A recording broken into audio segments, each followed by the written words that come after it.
लहरों से डरकर नौका कभी पार नहीं होती। लहरों से डरकर नौका कभी पार नहीं होती। कोशिश करने वालों की कभी हार नहीं होती।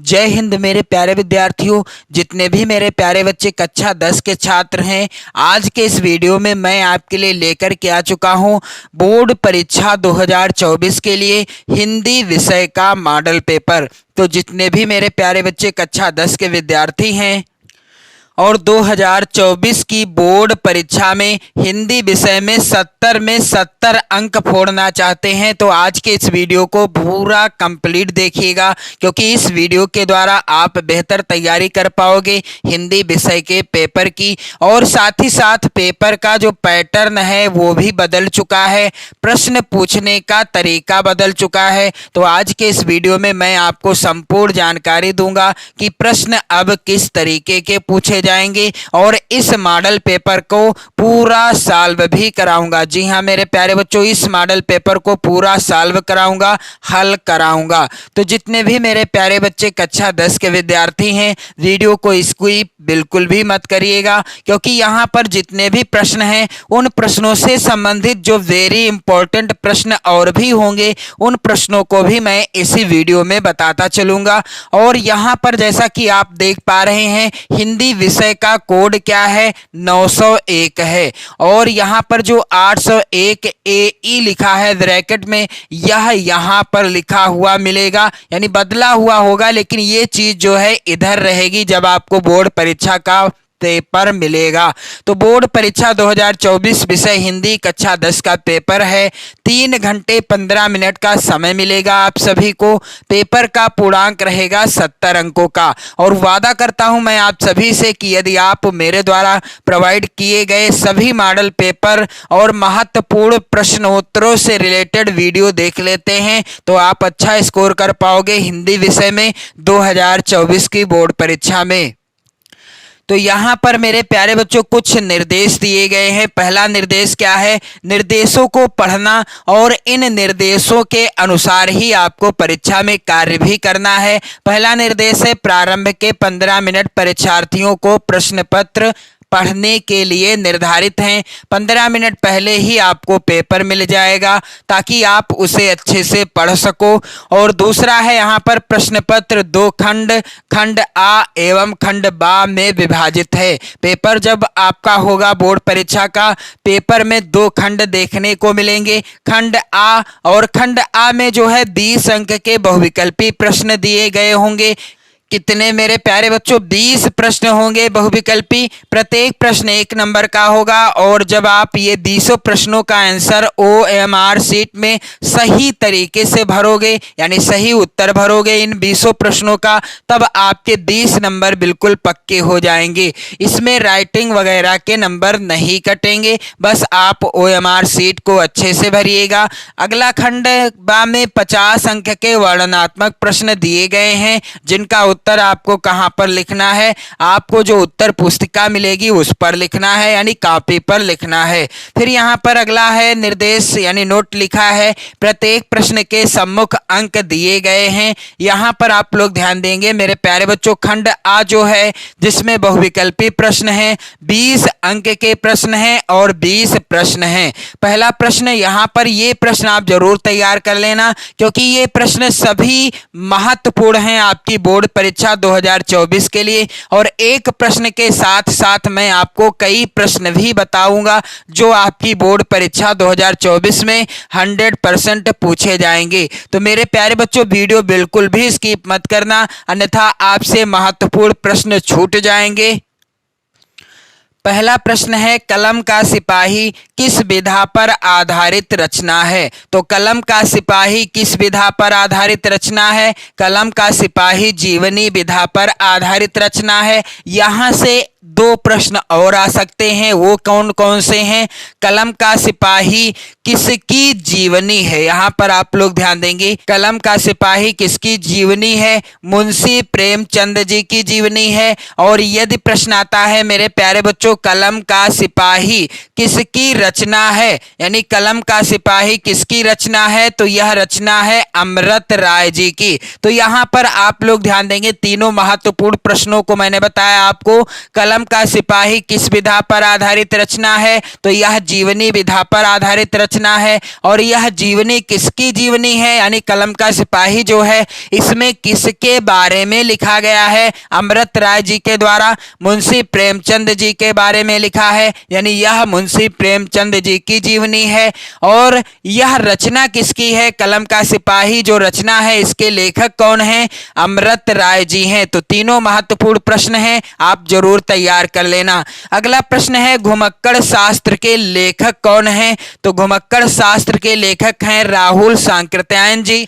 इसके बाद मेरे प्यारे बच्चों अगला प्रश्न है, वेरी इंपॉर्टेंट प्रश्न है, ठूठा आम किसकी रचना है? तो यहाँ पर आप लोग देखेंगे विकल्प इस प्रकार से हैं और सही उत्तर क्या है? भगवत शरण उपाध्याय। ठूठा आम किसकी रचना है? भगवत शरण उपाध्याय जी की रचना है। यदि प्रश्न आता है कि ठूठा आम किस विधा पर आधारित रचना है? तो ठूठा आम मेरे प्यारे बच्चों निबंध विधा पर आधारित रचना है। किस विधा पर? ठूठा आम निबंध विधा पर आधारित रचना है और यह भगवत शरण उपाध्याय जी की रचना है। प्रश्न संख्या 4 है, हिंदी की प्रथम कहानी कौन सी है? तो इंदुमती जो है यह हिंदी की प्रथम कहानी है। और मैं चाहता हूं कि आप लोग कमेंट करके बताओ इंदुमती के लेखक कौन हैं? आप लोग कमेंट करके बताइएगा। प्रश्न संख्या 5 है, पानी में चंदा और चांद पर आदमी के लेखक कौन हैं? उत्तर क्या होगा? पानी में चंदा और चांद पर आदमी जयप्रकाश भारती जी की रचना है।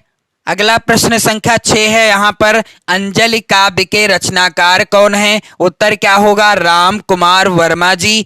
अगला प्रश्न संख्या 7 है, वेरी वेरी इंपॉर्टेंट है आपकी बोर्ड परीक्षा 2024 के लिए, हरी घास पर क्षण भर के लेखक कौन हैं? तो हरी घास पर क्षण भर यह रचना है सच्चिदानंद हीरानंद वात्स्यायन अज्ञेय जी की। प्रश्न संख्या 8 कह रहा है, धीर गाथा काल के कवि कौन हैं? मेरे प्यारे बच्चों आप लोग कमेंट करके आंसर भी बताते रहिएगा।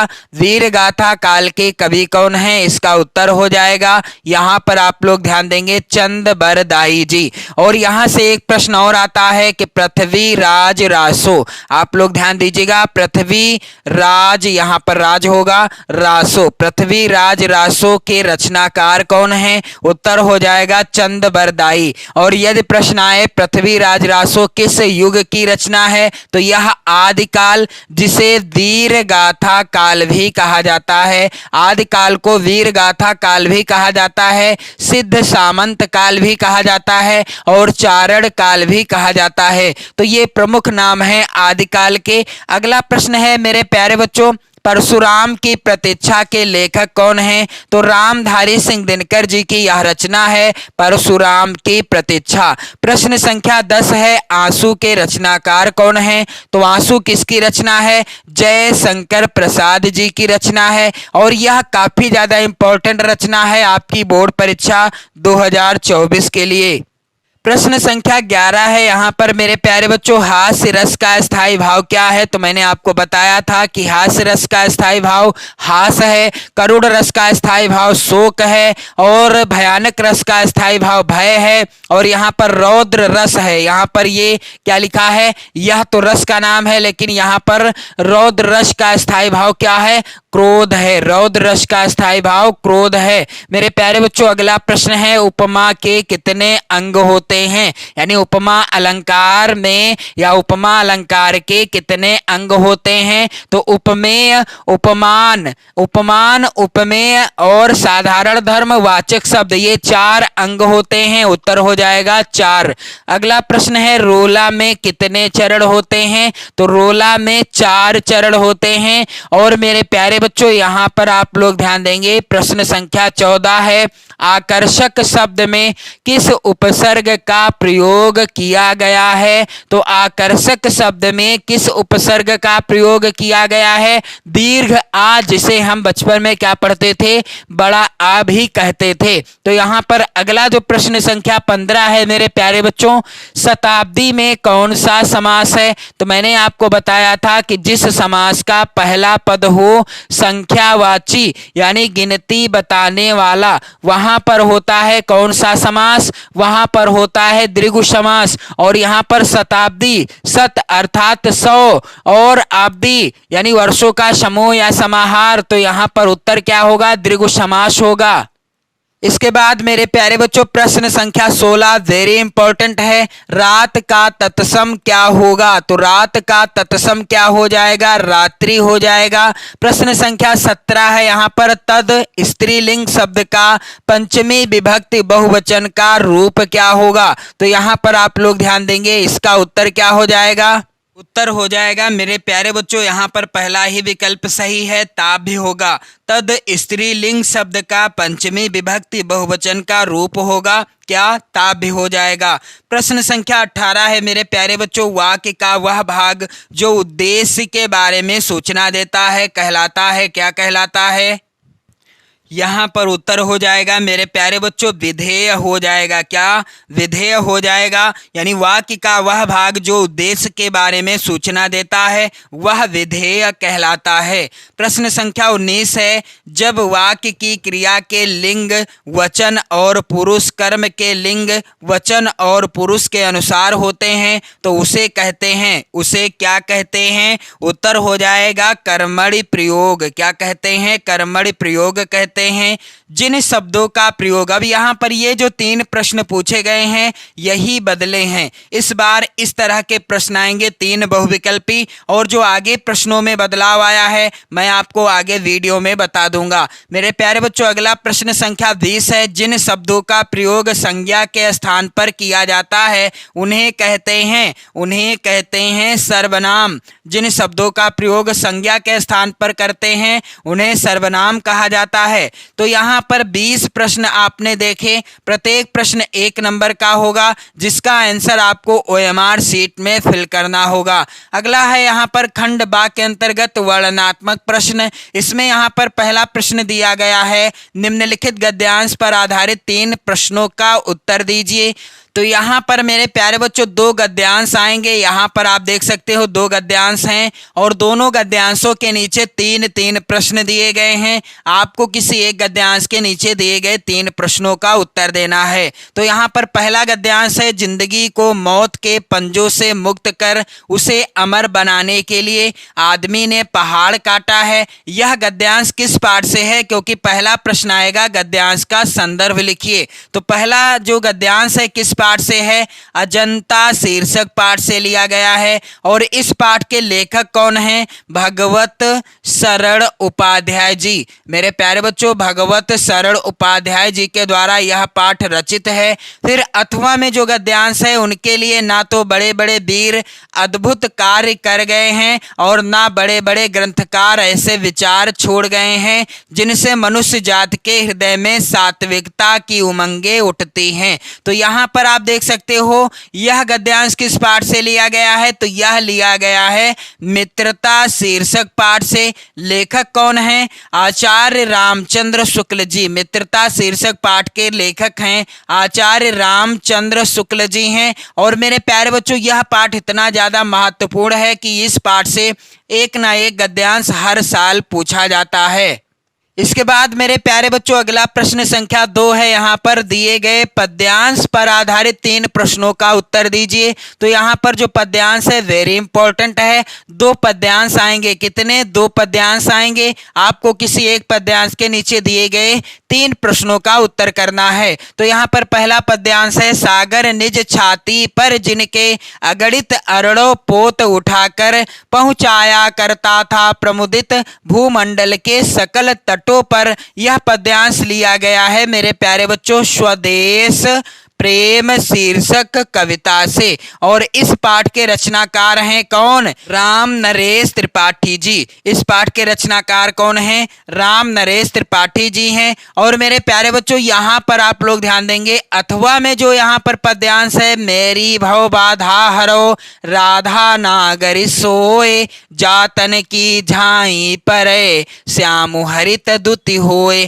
तो यह जो है बिहारी के भक्ति के दोहों से लिया गया है और रचनाकार कौन है? कविवर बिहारी लाल जी हैं। मेरे प्यारे बच्चों, आपको किसी एक पद्यांश के नीचे दिए गए 3 ही प्रश्नों का उत्तर करना होगा और 6 नंबर आपको मिलेंगे। इसके बाद प्रश्न अगला है, यहाँ पर आप लोग ध्यान दीजिएगा।